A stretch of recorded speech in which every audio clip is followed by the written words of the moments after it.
Inunahan ni Pangulong Ferdinand R. Marcos Jr. ang pagbubukas ng bagong factory sa Tarlac na siyang kauna-unahang manufacturing plant para sa ginagamit na baterya sa e-vehicles. Yan ang ulat ni Alan Francisco. To the entire team behind the St. B. Gigafactory, thank you for taking this leap of faith with us. You have established a foundation for a cleaner, greener, and more prosperous bagong Pilipinas. Yan ang target may sulong ng STB Gigafactory sa Capas, Tarlac.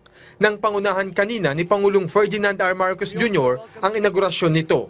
Ang kumpanyang ito ang kauna-unahang manufacturing plant para sa Advanced Lithium Iron Phosphate o LFP batteries.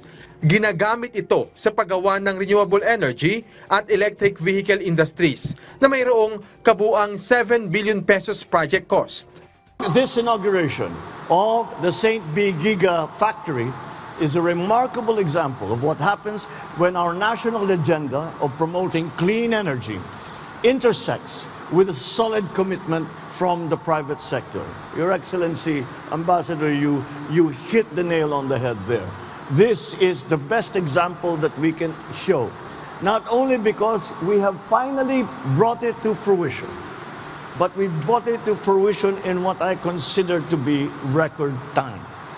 In fact, this development is among the pledges that we received during the Philippine Business Forum in Australia, Melbourne, last March. In Canberra, 6 months later, we are witnessing how this pledge has come into reality. Ang mismong kumpanyang STB Capital Partners na nakabase sa Australia ang nagpondo rito. Kapartner nila ang gobyerno ng Pilipinas. Ito ay resulta ng Philippine Business Forum na dinaluhan ni Pangulong Marcos sa sidelines ng ASEAN-Australia Summit noong Marso. Sabi ng Pangulo, bunga ito ng magandang samahan ng Pilipinas at Australia. It sends this message to the world.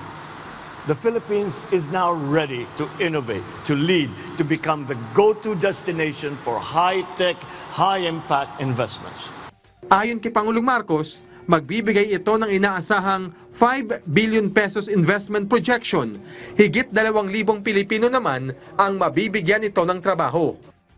So from engineers and technicians to administrative personnel, it is about nurturing homegrown talent and offering opportunities that match the ambitions right here on our own soil.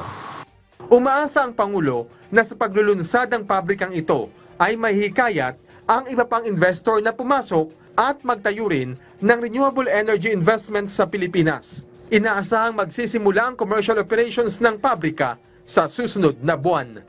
Mula sa Capas, Tarlac, Alan Francisco, para sa Pambansang TV, sa Bagong Pilipinas.